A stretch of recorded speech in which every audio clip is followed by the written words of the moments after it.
کباتے رہتے تھے آپ صلی اللہ علیہ وسلم. جس سواری پر آپ سوار ہوتے اگر اس کیفیت کے ساتھ وحی اترتی تو سواری آپ کے وحی کی بوجھ کو برداشت نہیں کر سکتی تھی, زمین پہ بیٹھ جاتی تھی اور گردن ڈال دیتی تھی. سب سے زیادہ شدید تکلیف کی کیفیت کے ساتھ وحی اترتی تھی آپ صلی اللہ علیہ وسلم. دوسری شکل وحی کے اترنے کی, فرشتہ اصلی روپ میں آپ کی خدمت میں حاضر ہوتا ہے. اس طرح زندگی میں 2 مرتبہ ہوا. تیسری مرتبہ کے بارے میں روایتیں کمزور. پہلی مرتبہ جب وحی آئی تو غار حرا میں اصلی روپ میں آپ کی خدمت میں فرشتہ حاضر ہوا. دوسری مرتبہ معراج کے موقع پر حضور اکرم صلی اللہ علیہ وسلم نے جبرائیل کو اصلی حالت میں دیکھا. تو پیر زمین ساتھ زمین کے نیچے ہیں, تو سر ساتویں آسمان کے اوپر عرش کو لگا ہوا. ایک بار کھولا تو مشرق کا سارا علاقہ ڈھنگ گیا, دوسرا کھولا تو مغرب کا سارا علاقہ ڈھنگ گیا. 600 بازو اللہ نے جبرائیل کو اس طرح عطا فرمایا. 2 بازوؤں سے مشرق مغرب ڈھنگ گئی. 600 بازو کا اندازہ لگائیے وہ کتنا مقرب ترین فرشتہ ہے اور کتنی قوت اور طاقت والا ہے.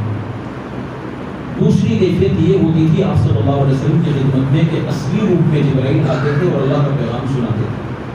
تیسری شکل وحی کے اترنے کی کہ جبرائیل انسان کے روپ میں آتے تھے. اکثر دحیہ بن خلیفہ رضی اللہ عنہ کی شکل و صورت میں آتے تھے, اس لیے کہ یہ صحابی سب سے زیادہ خوبصورت صحابی تھے.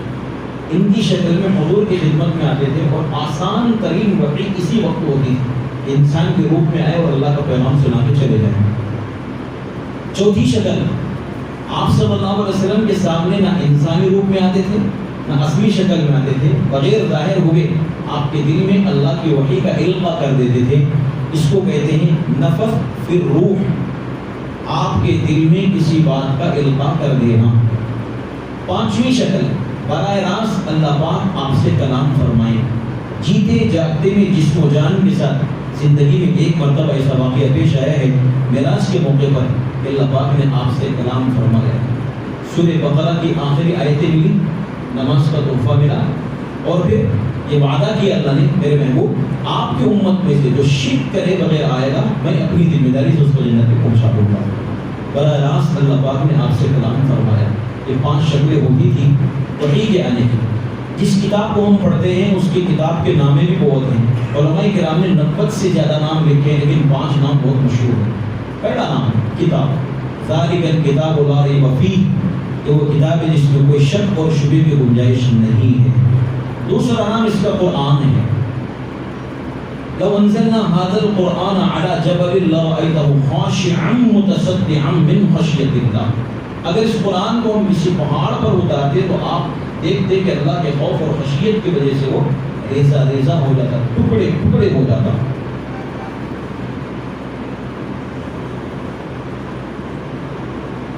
دوسرا نام اس کا قرآن. تیسرا نام ہے ذکر, انا نحن نزلنا الذکر وانا له لحافظون. اس ذکر کے اتارنے والے بھی ہم اور اس کی حفاظت کرنے والے بھی ہم. بہت سارے لوگوں نے اس کو بدلنے کی کوشش کی. قریب زمانے میں بدبخت وسیم رضوی نے قرآن کو بدلنے کے لیے قدم اٹھایا, اللہ نے اس کو ہی بدل دیا کہ بت پرست بنا دیا. بدبختی. جب کبھی زمانے میں لوگ اس کو بدلنے کے واسطے ناپاک ارادہ اور منصوبہ کرے, اللہ نے ان کو ایک دردناک سزا دے کر دوسروں کے واسطے عبرت کا نمونہ بنا دیا. ایک مقام پر شراب کباب کا دور چل رہا تھا, قریب میں مسجد تھی, وہاں کے امام صاحب کو بلایا گیا اور پھر ناچنے گانے بجانے والوں کے پیروں میں قرآن کے اوراق بکھیر دیے گئے. امام صاحب ڈر کے بھاگ گئے. ان کا باہر نکلنا تھا, ایسا بدترین زلزلہ آیا کہ سب زمین میں دھنس گئے. ہمارے ملک ہندوستان میں جب انگریز کی چھاپ لگ گئی, وہ اپنی منمانی کر رہا تھا تو جہاں چاہتا تھا قرآن کے نسخے جلا دیتا تھا. ایک انگریز جائزہ لے کے کہنے لگا کتنے نسخے جلاؤ گے, مسلمان معصوم بچوں کے سینوں کو کیا کرو گے جن میں اللہ کا قرآن محفوظ ہے. میں اسے نہیں بول رہا, میں جا کے دیکھا, بچے سے کہا بیٹا یہاں زبرنی پیش ہے, تو بچے نے کہا پیش نہیں زبری ہے. تم کتنے نسخے جلائیں گے, یہ نسخے جلانے سے قرآن مٹنے والا تھوڑی ہے, ان سینوں کو کیا کریں گے. اللہ نے کیا فرمایا انا نحن نزلنا الذکر وانا له لحافظون. اس کے اتارنے والے بھی ہم, اس کی حفاظت کرنے والے بھی ہم. اس کا تیسرا نام کیا, ذکر. چوتھا نام تنزیل, حامیم تنزیل من الرحمن الرحیم. یہ اللہ کی طرف سے اتارا ہوا رحمان و رحیم کی طرف سے اتاری ہوئی کتاب. پانچواں نام ہے فرقان، حق اور باطل میں فرق کرنے والی کتاب، سچ اور جھوٹ کو الگ کرنے والی کتاب، غلط اور صحیح بتانے والی کتاب، ہدایت اور گمراہی کو الگ الگ کر کے بتانے والی کتاب، یہ حق اور باطل میں فرق کرنے والی کتاب ہے. اس کا پانچواں نام کیا ہے؟ فرقان. تین طرح سے وحی آتی، پانچ طرح سے وحی آتی تھی. 3 بار قرآن مکمل ہوا، تین مراحل سے گزر کر ہمارے پاس آئے. 5 طرح سے وحی آئی. اس کتاب کے 5 نام مشہور ہیں، اور بھی بہت سے نام علماء کرام نے اس کے لکھے ہیں. پہلی وحی اقرأ بسم ربک الذی خلق خلق الانسان من علق اقرأ وربک الاکرم الذی علم بالقلم علم الانسان ما لم يعلم. امت کو سب سے پہلے وحی پڑھنے کی دی گئی. پڑھو. کیا پڑھو؟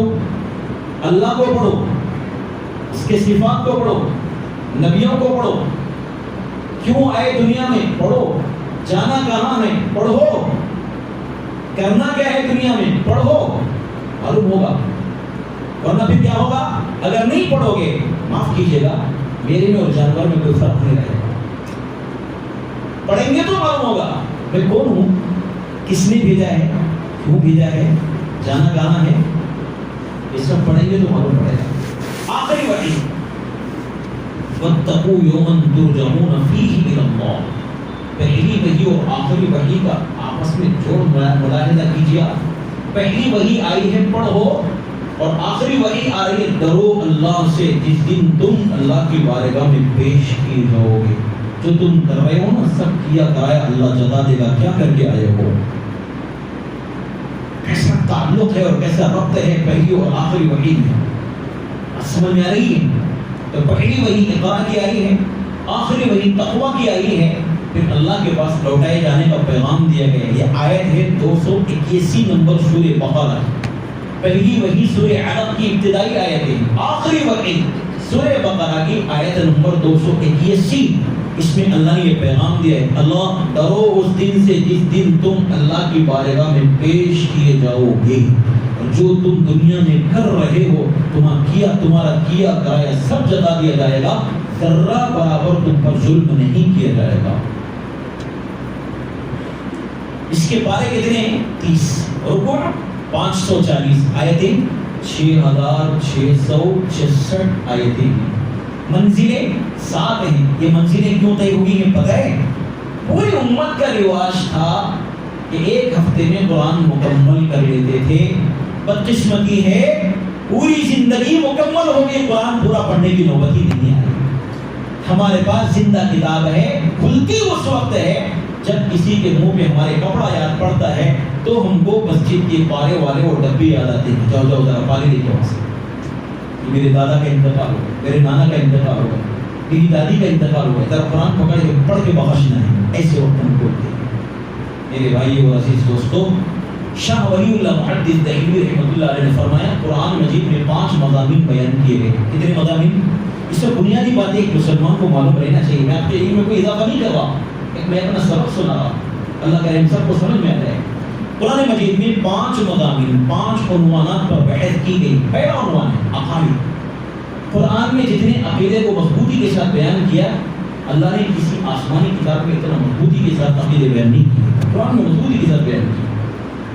عاصم بن وائل حضور اکرم صلی اللہ علیہ وسلم کی خدمت میں آیا، ایک بوسیدہ ہڈی اٹھایا اور دونوں انگلیوں میں ایسے مسل رہا تھا، اس کے ذرات ہوا بھی بکھر رہے تھے. مجھے لگا کہ خدا اس کو زندہ کرے گا. حضور کو غصہ نہیں آتا، پتھر کھا کے دعا دیتے، آنٹوں پہ سے چل کے بھی دعا دیتے. لیکن جب اللہ کی قدرت کے بارے میں بولنے لگا تو آپ کو غصہ آ گیا، چڑھا آ گیا. ہاں اللہ تجھے موت دے گا، زندہ کرے گا، دوزخ میں داخل کرے گا. سورہ یاسین کی آخری 5 آیتیں اسی واقعے کے بارے میں اللہ نے اتاری ہیں. ہم نے پہلی مرتبہ انسان کو پیدا کیا، وہ کچھ بھی نہیں تھا. ناپاک نطفے کے ذریعے سے ہم نے اس کے اوپر کاریگری کی اور اس کو وجود دیا. کیا ہماری تخلیق کے معاملے میں جھگڑا کرتا ہے؟ عقائد کو مضبوطی کے ساتھ اللہ نے قرآن میں بیان کیا. لیکن اتنا ہی بودا عقیدہ ہے آج مسلمان کا. اللہ ہم سب کی حفاظت فرمائے. اللہ ہم سب کی حفاظت فرمائے. صحابہ کرام کو مضبوط تھا عقیدہ اور یقین اللہ کی ذات کے ساتھ، جس کی وجہ سے جدھر بھی قدم اٹھاتے تھے فتح کے جھنڈے گاڑ دیتے تھے۔ آج ہم اپنی بلی سے ڈرنے لگے ہیں، اپنی رات کے اندھیرے سے، اپنی چھاؤں سے ڈرنے لگے ہیں، اس لیے اللہ مخلوق سے ڈراتے جا رہا ہے، ڈراتے جا رہا ہے، ڈراتے جا رہا ہے۔ آج مضبوط کرو، سیکھو۔ دوسری چیز اللہ پاک نے اس میں احکامات بیان فرمائے، اقیموا الصلاۃ وآتوا الزکاۃ، نماز قائم کرو اور زکوٰۃ ادا کرو۔